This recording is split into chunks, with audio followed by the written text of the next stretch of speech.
Let me paint you a picture of what happened in Hawaii on October 17, 2025. Because this is a moment when the Earth reminded us just how little we truly understand about the forces beneath our feet. Imagine a column of molten rock shooting 12,000 feet into the sky. That's not a mountain. That's not a geological feature. That's the Empire State Building's height in pure liquid fire, painting the night sky blood red and raining molten rock across miles of landscape. This is what Kilauea did when it suddenly awakened. And here's what makes this moment so profoundly terrifying to scientists like myself. This isn't the gentle, predictable lava flow that Hawaii has become famous for. This is something far more violent, something that's forcing us to rewrite everything volcanologists thought they understood about Hawaiian volcanism. But there's something even more shocking than the sheer power of the eruption. The lava fountain that reached those incredible heights wasn't erupting from the usual suspects. It wasn't coming from Kilauea Summit or Mauna Loa, the volcanoes that have dominated Hawaiian geology for generations. It was erupting from a completely different volcanic system that had been dormant for over 600 years. Think about that for a moment. A system that's been sleeping for 6 centuries suddenly awakens, and not with a gentle stirring. It awakens with violence that suggests something massive is shifting deep beneath the Hawaiian Islands themselves. The seismic stations detected something even more unsettling: underground movements that trace direct connections between volcanoes that were thought to be completely separate from each other. Systems that geologists had cataloged as independent pieces of the puzzle suddenly showed signs of being connected by hidden pathways of magma and pressure. Let me take you to the moment of the eruption. It's 8.5 inches the evening on October 17th. Scientists from the Hawaiian Volcano Observatory are racing up winding mountain roads toward Kilauea's summit. Their radio chatter crackles with urgency. When they step out near the Halamau overlook, a wall of sound hits them immediately. A low, thunderous roar, punctuated by the rhythmic pulse of erupting lava. These are seasoned volcanologists, men and women who have spent their careers studying volcanic systems. And they stop dead in their tracks. The north vent is already fountaining molten rock 500 feet into the air. Its incandescent spray lights up the entire crater and casts jagged shadows across the rim. The ground itself is trembling beneath their boots. Not gentle tremors, persistent, powerful vibrations that you can feel in your bones. Within minutes, they begin deploying their seismic instruments. Hands shaking, not just from adrenaline, but from the physical sensation of the earth beneath them convulsing. The heat radiating from the crater edge is so intense they have to step back. Sweat beading on their foreheads, despite the cool mountain air. Over the radio, civil defense teams are cutting in with urgent requests for real-time data. When does this end? How far will it spread? What gases are we looking at? By 8:50 inches the evening, a second fountain erupts from the south vent. Its jet of lava surges higher and higher until it rivals the first fountain. The roar becomes deafening. Ash and cinder drift on the wind, pattering against jackets and field notebooks. One scientist, barely audible over the chaos, mutters something that will stick with everyone who hears it. This is beyond anything we've ever measured. The instruments they've deployed capture seismic pulses as the fountains climb past 1,000 feet. With every new surge, the landscape changes, not just in the data streaming across their monitors, but in the raw physical sensation of standing at the edge of something vast and unpredictable. The urgency becomes unmistakable. Every reading, every observation could mean the difference between safety and disaster for the communities below. There's no time to process the shock. The eruption is only gaining strength, and the scientists are already running to keep pace with what they're witnessing. At 10:20 inches the evening, Cell phones across the Big Island buzz with a civil defense alert. The message is blunt. Hazardous eruption in progress at Kilauea summit. Stay clear of downwind areas. Be prepared to evacuate if conditions worsen. Within minutes, police cruisers and park rangers block access roads. Their headlights cut through haze as crowds gather at every overlook, straining to catch a glimpse of the spectacle. Some families pack up and leave in a hurry, but dozens linger, transfixed by fountains that now tower above the crater rim. The roar is relentless, punctuated by bursts of cinder that rain down on parking lots. Emergency responders radio in urgent messages about crowds pushing past barriers at certain overlooks. Ashfall is picking up. Visibility is dropping. The heat presses in, even at a distance. The sulfurous air stings eyes. Emergency teams hand out masks and water to onlookers who refuse to leave. Some tourists cling to fences, faces lit by the orange glow, while others film the fountains, narrating their awe and fear in shaky voices. Traffic backs up along Crater Rim Drive as more vehicles arrive. Headlights snake through the darkness. Park staff move quickly, redirecting cars and setting up makeshift triage points for anyone struggling to breathe. Inside the command tent, a wall of monitors displays real-time seismic data and live feeds from the summit. Scientists and emergency officials trade rapid-fire updates. Their focus is split between the volcano's next move and the safety of everyone nearby. Now, here's where this gets interesting from a pure physics standpoint. In the hours before that first fountain erupted, instruments stationed deep below Kilauea's summit recorded something subtle but significant. A faint, persistent tremor at 5:45 inches the morning on October 17th. The signal was barely more than a whisper against the usual background noise of the volcano. But for those monitoring the live feeds in the observatory's control room, the pattern felt completely out of place. The tremor came from nearly 7 miles beneath the surface, well below the usual zones where you'd expect volcanic unrest. 14 hours before the first fountain broke through the crater floor, the seismic arrays picked up a second pulse. This one, stronger, deeper, and moving laterally beneath the southwestern caldera. The wave traveled faster than expected, shifting energy away from the summit's known pathways. On the surface, the park remained quiet. Tourists snapped sunrise photos. Rangers opened the gates as usual. Underground, the sensors were tracking a migration that defied the volcano's recent history. By mid-morning, a series of microquakes rattled the lower flanks.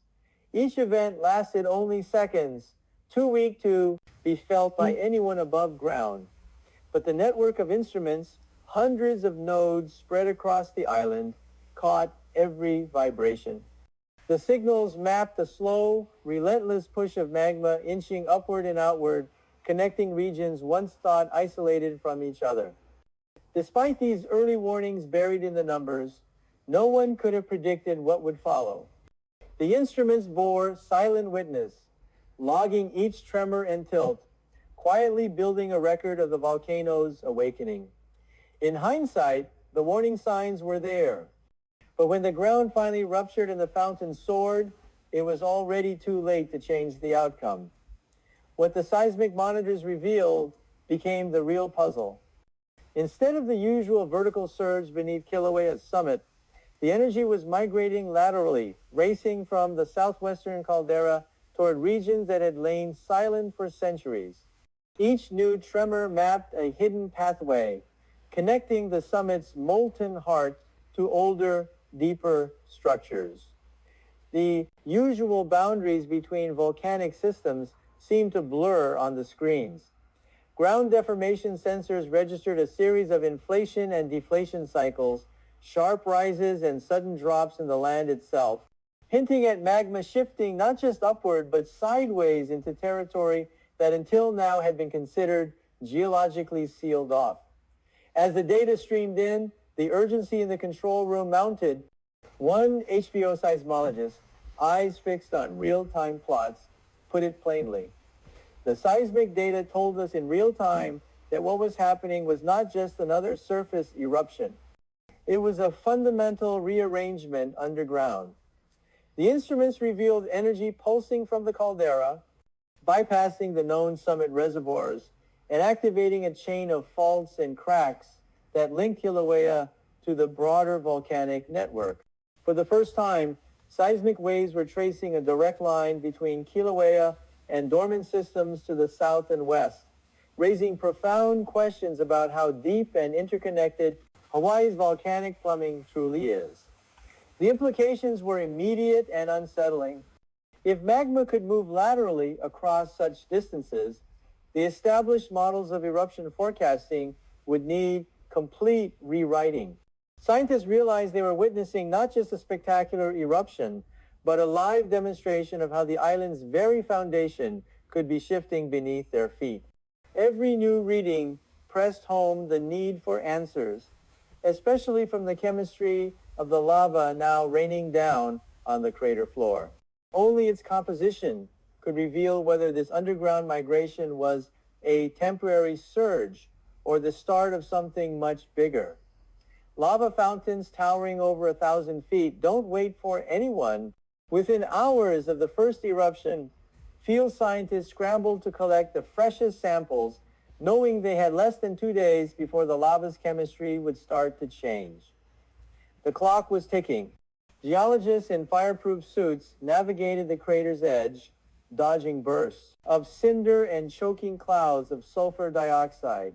Sampling teams split into pairs, each with a metal pole in a heat-proof bucket, racing to reach still molten spatter before it cooled.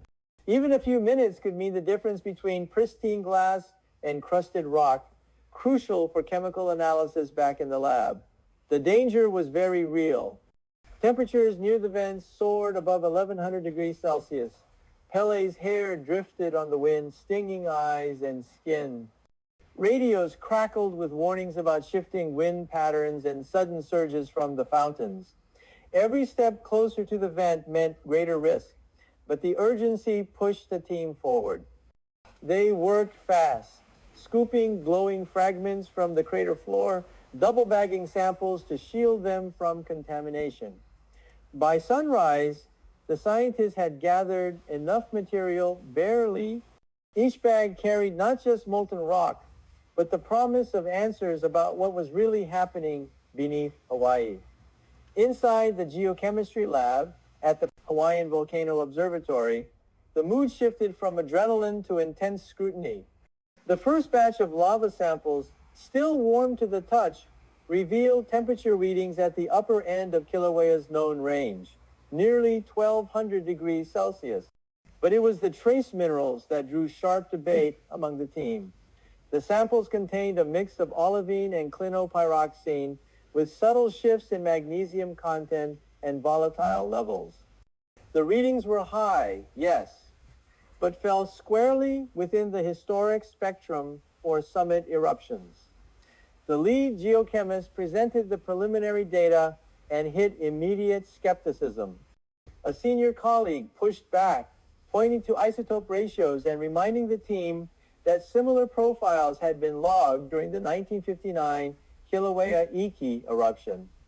Another scientist questioned whether the supposed anomaly was just a quirk of rapid degassing at the vent. The debate grew sharper as the group pored over thin sections and X-ray fluorescence charts. What we're seeing here doesn't fit any previous patterns, one voice insisted, but the consensus was harder to move. The official bulletins would state no new minerals, no out-of-bounds chemistry, nothing to rewrite the textbooks. The process was messy, sometimes bruising, and always personal. For every outlier in the data, there was a counterpoint from the archives. This is how science actually works. It advances by argument as much as by discovery. And in these hours, certainty was as volatile as the magma itself. But inside Hawaii County's Emergency Operations Center, a different kind of tension simmered. Screens blinked with live updates, seismic spikes, gas readings, evacuation maps. Phones rang non-stop with calls from worried residents and business owners. As the lava fountains roared through the night, a different kind of pressure mounted behind closed doors. County officials faced a dilemma that went far beyond geology. How much danger should they announce? And how much should they hold back in the name of economic survival? Tourism executives pressed for reassurance. October is peak season, and news of a 12,000-foot lava fountain threatened to empty hotels overnight. One county official put it bluntly in a confidential meeting. We were put in an impossible position: protect public safety or protect the island's economy. The stakes weren't abstract. Every alert risked millions in lost bookings, canceled flights, shuttered businesses. At the same time, the images pouring in from the summit left no room for denial. Ash drifted over neighborhoods. The air carried the sting of sulfur miles from the eruption. Within county government, debate grew heated. Some staff quietly urged stronger warnings, pointing to real-time gas readings and the unpredictable behavior of the fountains. Others argued for measured language, worried that panic would spread faster than the lava. Official statements walked a tightrope, emphasizing exclusion zones and air quality, but stopping short of outright closure for days. Behind the scenes, emails circulated between civil defense, park management, and tourism boards. Each message was weighed for its potential to tip the balance between caution and commerce. The result was a patchwork of policies: partial roadblocks, restricted overlooks, a steady stream of advisories that left many residents uncertain whom to trust. The crisis exposed more than a volcano's raw power.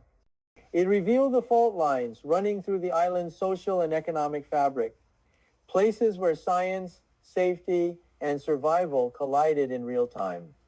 By sunrise on October 18th, the eruption had ended, but the island's nerves remained raw.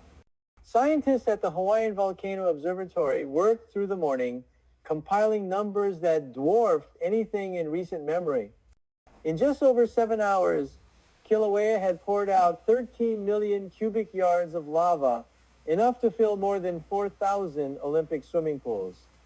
At its peak, the eruption rate soared past 500 cubic yards per second, overwhelming the crater floor and sending pulses of gas and heat miles downwind.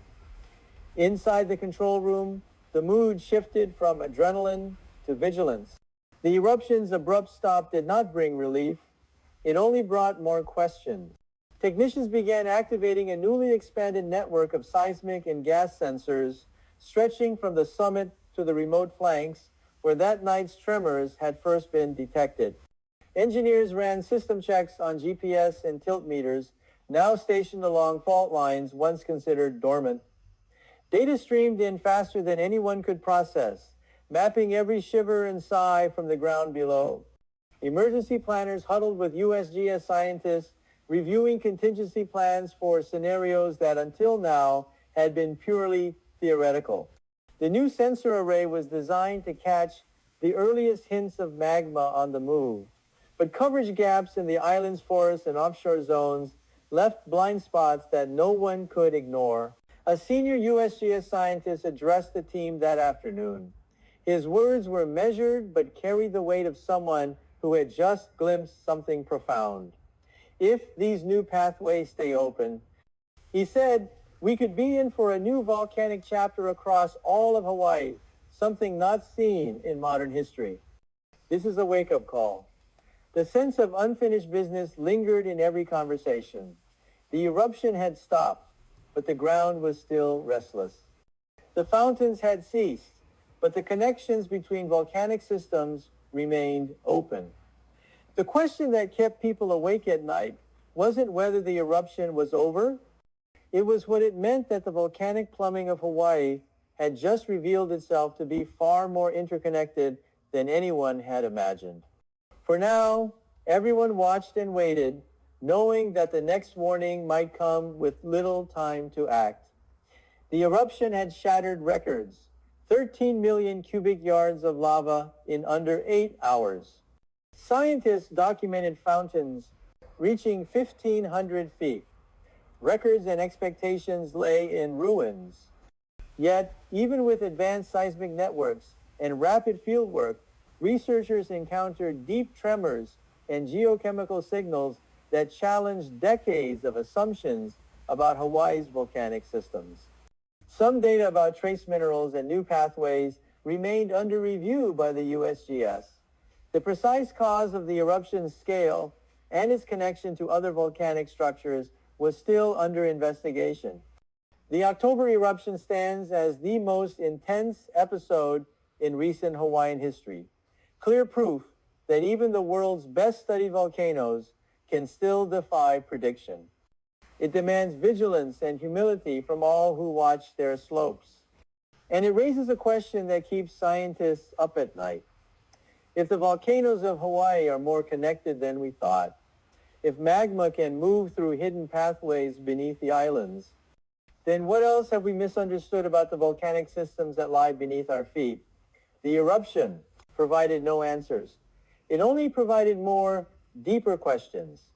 And sometimes that's exactly what science needs to move forward.